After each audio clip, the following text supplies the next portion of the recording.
Hello friends, welcome to Ashu's life sciences. आज इस video के अंदर हम जेल इलेक्ट्रोफोरेसिस के बारे में पढ़ने वाले। जेल इलेक्ट्रोफोरेसिस मेथड किस लिए की जाती है और किस तरीके से हम इसे परफॉर्म कर सकते हैं, इसके बारे में हम जानेंगे। जेल इलेक्ट्रोफोरेसिस ये जो मेथड है, ये जो डीएनए फ्रैगमेंट्स होती है इनके सेपरेशन के लिए की जाती है। डीएनए फ्रैगमेंट्स हो गए, उसके साथ साथ कुछ मैक्रोमोलिक्यूल्स हो गए। मैक्रोमोलिक्यूल्स मतलब जिसके अंदर जो स्मॉल साइज के डीएनए होते हैं या फिर प्रोटीन्स होते हैं, इनके सेपरेशन के लिए ये मेथड हम परफॉर्म कर सकते हैं। और इस मेथड को परफॉर्म करने के लिए ये किस बेसिस के ऊपर परफॉर्म करते हैं, क्योंकि जो कि डीएनए मॉलिक्यूल्स होते हैं, आरएनए मॉलिक्यूल्स होते हैं या फिर जो प्रोटीन्स होते हैं, उनके साइज के बेसिस के ऊपर हम इसे सेपरेट कर सकते हैं। ठीक है, तो सबसे पहले आप समझिए कि जेल इलेक्ट्रोफोरेसिस, इसके अंदर जो जेल होते हैं, ये दो तरीके के जेल हम यूज कर सकते हैं। सबसे पहला जेल जो होता है वो एगेरोस जेल, और जो दूसरा जेल हम इसमें यूज कर सकते हैं वो पॉलीएक्रिलामाइड जेल। एगेरोस और पॉलीएक्रिलामाइड जेल, ये दो तरीके की जेल इसके अंदर हम यूज करते हैं। इससे आप समझिए कि जो एगेरोस जेल होता है, ये एगेरोस जेल के अंदर जो साइज होती है, जो पोर की साइज होती है, वो पोर साइज इसकी लार्ज होती है, बहुत ज्यादा साइज होती है। अब बहुत ज्यादा साइज होती है तो इसके अंदर हम जो डीएनए मॉलिक्यूल्स होते हैं या फिर जो आरएनए मॉलिक्यूल्स होते हैं, ये इस पोर साइज के अंदर से इजीली पास आउट हो सकते हैं, जो कि एगेरोस जेल में होते हैं। उसके साथ साथ आप देखिए कि जो पॉलीएक्रिलामाइड जेल है, इसकी जो पोर साइज होती है वो स्मॉल होती है। अब इस स्मॉल पोर साइज होने की वजह से इसके अंदर से सिर्फ जो प्रोटीन मॉलिक्यूल्स होती है, जो प्रोटीन होते हैं या फिर जो स्मॉल साइज का डीएनए या फिर आरएनए, जो स्मॉल साइज डीएनए और आरएनए है, वो पॉलीएक्रिलामाइड जेल से पास हो सकते हैं इनकी पोर साइज के अंदर से। अब यहाँ पर आप देखिए कि जेल के अंदर तो हमने देखा कि एगेरोस जेल और पॉलीएक्रिलामाइड जेल, ये दो तरीके के जेल इसके अंदर हम यूज कर सकते हैं। उसके साथ साथ इलेक्ट्रोफोरेसिस का मतलब क्या होता है? इलेक्ट्रोफोरेसिस का मतलब ये होता है कि ये जो जेल्स हम जो ट्रे के अंदर पास करेंगे, हम देखेंगे कि जो पास करेंगे तो इसके अंदर हम इलेक्ट्रिक करंट का सप्लाई देंगे। इलेक्ट्रिक करंट का इस्तेमाल इस मेथड के अंदर हम करेंगे, इसलिए ये जेल इलेक्ट्रोफोरेसिस मेथड है। अब आप देखिए कि जो इसके अंदर क्या क्या हमें लगेगा। इसके अंदर हमें सबसे पहले लगेगा जो सैंपल होता है। अब ये सैंपल कौन सा होगा? जो भी सैंपल होगा आपका, डीएनए का डिटेक्ट करना है, आरएनए डिटेक्ट करना है या फिर प्रोटीन का आपको डिटेक्शन करना है, ये सैंपल आपको लगेगा। उसके बाद में हम इन दो जेल्स में से किसी भी एक जेल को यूज कर सकते हैं, जो कि पोर साइज आपकी कितनी है, जो लार्ज साइज होगी तो एगेरोस करेंगे, स्मॉल साइज होगी तो पॉलीएक्रिलामाइड जेल हम इसके अंदर इस्तेमाल करेंगे। अब इसके बाद में हम ले लेते हैं कि एगेरोस जेल हम यूज करेंगे।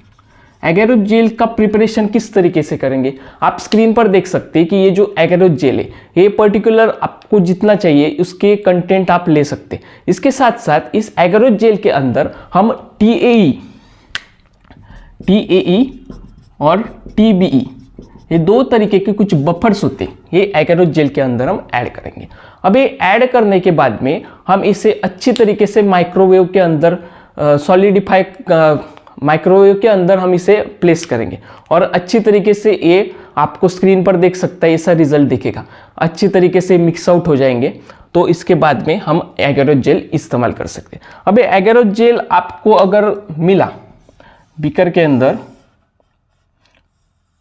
अब वॉल्यूमेट्रिक फ्लास्क के अंदर देखिए आपका फ्लास्क है, इसके अंदर है एगेरोस जेल।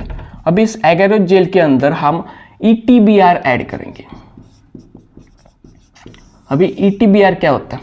ईटीबीआर मतलब इथिडियम ब्रोमाइड। अभी इथिडियम ब्रोमाइड क्या डिटेक्ट करने के लिए यूज कर सकते हैं हम, कि इथिडियम ब्रोमाइड एक इंटरकैलेटिंग एजेंट है। इंटरकैलेटिंग एजेंट मतलब आप देखिए आपका जो डीएनए होगा, पर्टिकुलरली एक डीएनए का एक स्ट्रैंड हम ड्रॉ करते हैं यहाँ पे। ये जो डीएनए का स्ट्रैंड है, इसके अंदर जो बॉन्ड्स होते हैं, ये जो हाइड्रोजन बॉन्ड्स वगैरह होते हैं, अभी इस हाइड्रोजन बॉन्ड्स के अंदर ये ईटीबीआर क्या करेगा? ईटीबीआर इसमें इंटरकैलेट कर जाएगा, यहाँ पे इस तरीके से ये इसके अंदर अटैच होगा। तो इसका काम क्या होता है? एक जैसे कि फ्लोरोसेंट डाई की तरह इस्तेमाल कर सकते इसे, क्योंकि जब आप डिटेक्ट करेंगे जो उसके जो बैंड्स होते हैं, जो बैंड्स आप डिटेक्ट करेंगे डीएनए के, तो इस बैंड को इजीली हम ईटीबीआर से देख सकते। ठीक है। तो ETBR क्या काम करेगा, इस बॉन्ड्स के अंदर वो इंटरकैलेट कर जाएगा और फ्लूरोसेंट डाई की तरह इस्तेमाल कर सकते हैं हम इसे। तो आपको इजीली जो डीएनए के जो आपको बैंड्स थे वो आप देख सकते हैं। अब ये क्या करेंगे हम, ये जो एगारोज जेल का सॉल्यूशन हमने प्रिपेयर किया है, इसके अंदर ETBR डालने के बाद में आप स्क्रीन पर देख सकते हैं कि ये ट्रे होता है, ये ट्रे होता है। ट्रे के अंदर इस सॉल्यूशन को हम थोड़ा ठंडा होने देंगे, 50 to 60 डिग्री तक का इसका टेम्परेचर अगर कूल डाउन होता है थोड़ा, तो इसको ठंडा होने देंगे। और इसके बाद में ये जो ट्रे आप स्क्रीन पर देख सकते हैं, इस ट्रे के अंदर इसे प्लेस कर देंगे।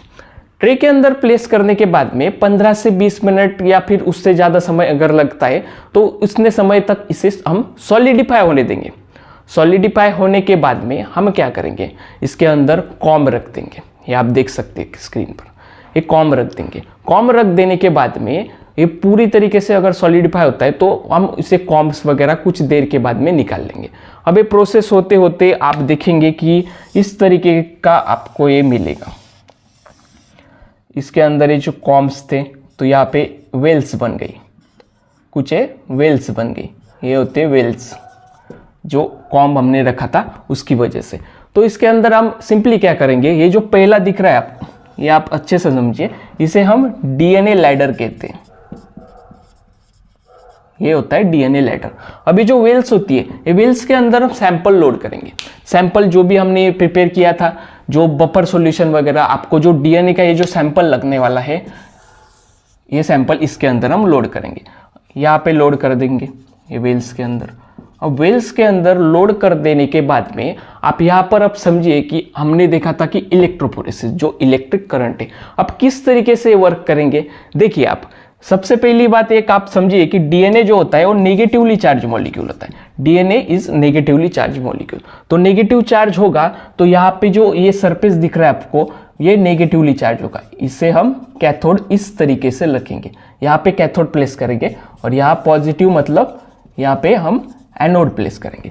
तो क्या होगा, इसे इलेक्ट्रिक करंट का सप्लाई हम देंगे, इलेक्ट्रिक करंट का सप्लाई देंगे दोनों तरफ से, इसे करंट हम पास आउट करेंगे। तो पास करने के बाद क्या होगा, यहाँ पे जो डीएनए आपको जो मॉलिक्यूल, जो भी सैंपल आपने लोड किया है, समझ लीजिए कि डीएनए का था, तो ये नेगेटिवली चार्ज होगा। तो negatively charge molecule positive charge की तरफ जाएगा, मतलब ये इस तरीके से यहाँ पे पास होगा। आपकी डीएनए के बैंड्स आपको दिखेंगे, जो फ्रैगमेंट्स थे आप इस तरीके से यहाँ पे देख सकते हैं। ये जो हो गई, ये आपके डीएनए के फ्रैगमेंट्स हो गए। तो ये डीएनए के फ्रैगमेंट्स हम, ये प्रोसेस पूरी तरीके से 1 से 1.5 घंटे के अंदर हम ये प्रोसेस कर सकते हैं। ये प्रोसेस होते होते आपको इस तरीके से बैंड्स दिख जाएंगे। अब जो आप समझेंगे कि माइक्रोवेव के अंदर आपने अगर सैंपल वगैरह लोड कर दिया तो इससे कुछ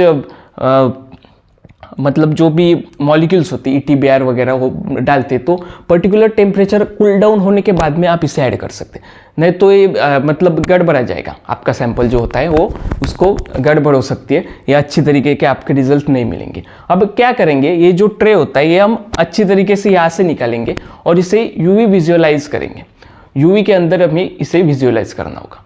अब ये जो UV होता है वो इतना भी हार्मफुल नहीं होता है कि जो कि आपका सैंपल में ये डैमेज कर दे, या फिर DNA, RNA, प्रोटीन जो है इनको डैमेज कर दे। ये पर्टिकुलर बैंड्स के अंदर, मतलब ये पर्टिकुलर रेंज के अंदर ही हम इससे UV पास कर देंगे। तो आप देख सकते हैं स्क्रीन के ऊपर कि इस तरीके से हम UV के अंदर इसे रखेंगे।